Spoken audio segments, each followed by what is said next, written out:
Well, a fiery week of confirmation hearings for some of President Trump's most controversial cabinet picks. Is Edward Snowden a traitor to the United States of America? As someone who has worn our questions. uniform in combat, I understand how critical our national security Apparently is. you don't. You're asking me not to sue vaccine pharmaceutical companies. Yeah, you are. That's exactly what you're doing. He is asking to be head of the FBI, and he said that their headquarters should be shut down. If the best attacks on me are going to be false accusations and grotesque mischaracterizations, the only thing this body is doing is defeating the credibility of the men and women at the FBI. RFK Jr. and Tulsi Gabbard facing potential GOP opposition. Here's Vice President Vance's message to Senate Republicans. The president has made his selections, and the advice and consent power of the United States Senate should not be used to block people because you have one policy disagreement on one issue. You don't get to make these decisions. President Trump gets to make these decisions, and he already has. All right, let's bring in Stephen Miller, White House Deputy Chief of Staff for Policy and Homeland Security Advisor. Stephen, thanks for being here. Appreciate it. It's my pleasure. Thank you. Thanks. I want to start with Tulsi. Some Republican senators pressed Tulsi Gabbard in her hearing this week to declare Edward Snowden a traitor. One of those members, James Langford, said that it wasn't a trick question and he was surprised by her answer. Should she have just said yes? Would the White House have approved of that answer? It's very simple. The policy that Tulsi is going to implement as the head of national intelligence is the president's policy. It is the policy that Republican senators support. It is the policy the American people support. It is the policy of fiercely protecting our nation's classified intelligence while ensuring maximum transparency, and the policy of fully enforcing all federal laws, including the federal laws that govern the illicit disclosure of classified information. Look, President Trump was the victim for 8 years of the intelligence community weaponizing classified leaks, fabricating classified intelligence to go after President Trump. So what Tulsi's mission is to restore trust, faith, and integrity in the U.S. intelligence system. And so when Republican senators vote to confirm Tulsi, they're voting to ratify the reform agenda that Donald Trump campaigned on and that Donald Trump built a historic winning coalition on. Senate Majority Leader John Thune didn't sound very confident necessarily about her confirmation. Is the White House considering any backup options right now? She is going to get confirmed. This is a very important point. President Trump built the broadest, most diverse winning coalition in the history of the Republican Party. He brought together old school liberals. He brought together conservative Democrats. He brought together new right Republicans, traditional Republicans. He stitched together a coalition of the young, of minority voters, and of blue-collar workers all across this country. His cabinet reflects that coalition. Americans did not vote for Mitt Romney or a Mitt Romney cabinet. They voted for President Trump and a President Trump cabinet. And Republican senators who won their majority because of President Trump, they have their gavels because of President Trump, they have a majority leader because of President Trump, should, and I believe will, ratify his cabinet so that we can continue to grow and expand the Republican Party as a permanent majority governing coalition. Okay. I want to switch gears and ask you about some other candidates. Some Democrats are sounding the alarm on Russ Vought, especially after the OMB memo this week. The Atlantic said that the White House may not have seen that memo before it went out. Had you seen that memo prior to its release? Did you approve of that? No, I hadn't seen the memo, but I think the more important point here is that the memo was hoaxed. The memo was a guidance memo. The memo did not do anything. The memo provided interpretive guidance on how to apply the president's executive orders. The memo did not change any federal policy.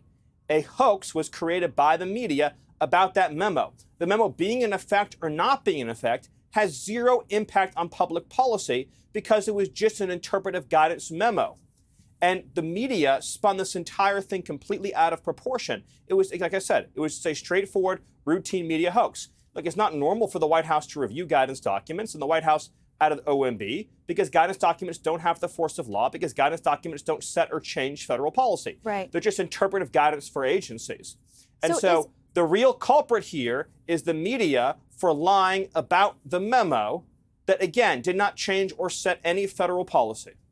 Can you clear up whether, in fact, this freeze is still in effect? Because I obviously saw the press secretary say memo rescinded, but the orders are still in place. The freeze is still in effect. That's evidently not how DOJ is seeing it. They believe that the brakes have been pumped on this whole thing because of the administrative stay in D.C. and now potentially a temporary restraining order coming out of Rhode Island and the other case with the 22 state attorneys general. So is money for these programs impacted by the president's EOs currently going out the door while the court case plays out? The president issued executive orders pausing funding for diversity, equity, and inclusion, critical race theory, radical transgender ideology, sex I understand changes. it. I'm just No, because the judge said that there was either going to I be can, stopped. Either, go ahead. Either I can answer the question or I can't. I'm trying to get clarity though, because the judge said Friday. I'm going to answer your question exactly. Okay. The president paused funding for diversity, equity, and inclusion, radical gender ideology, critical race theory, sex changes for minors, foreign aid, as well as certain Green New Deal projects. Also, the resettlement of illegal aliens and the funding to NGOs that resettle illegal aliens. Those are all discretionary, agency-directed spending projects that are not required by law, that are not required by Congress. In addition, every federal agency in its own right has not only the authority, but the mandate and the requirement from Congress to review grants, to review contracts, to review new conditions for federal spending, and to ensure there is no waste, to ensure there is no abuse, to ensure that the bureaucracy is not acting unaccountably. This entire case that we're talking about is a hoax piled on top of a hoax, piled on top of a hoax. The case is debating nothing, it concerns nothing, it makes no sense, and people have been spending way too much time talking about it. Federal agencies have an affirmative mandate from Congress to review new spending that goes out the door. In other words, contracts are issued, they are drawn up. An entity asks for federal dollars. They say, I want money to build X, I want money to do Y, I want money to teach Z. Right, then that agency has to review that, and they have to decide whether that is a meritorious use of taxpayer dollars. For the government not to perform that function would mean that all money was issued automatically without any conditions whatsoever. I'm not aware of any citizen who thinks that would be a just or virtuous outcome. I fully understand your position, Stephen. I was asking just a different question of while this administrative stay is in place because a D.C. judge put it there, is any money going out the door while we approach that deadline, which I think is Monday? Again, so the money is going out the door for all of the things that are required by law, for all of the things that affect benefits to individual Americans.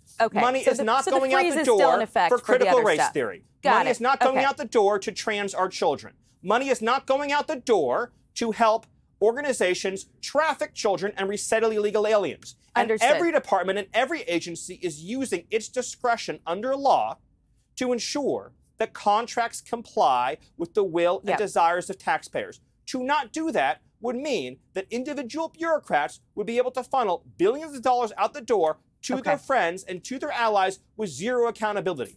We got a commercial break coming up. That did nothing was enjoined, so therefore nothing changed because the memo didn't do anything in the first place. I really don't want to cut off this interview and go to a hard break, but Stephen, thank you very much for explaining all that. Appreciate your time. The most important thing is that we're not funding the programs that open our borders, that hurt our children, that undermine public safety. President Trump is defending the American people, the American taxpayer, and he is restoring American democracy, and that is why he has overwhelming public support and approval. You got it. Stephen Miller, thank you very much. Thank you. Loud and clear. Appreciate it.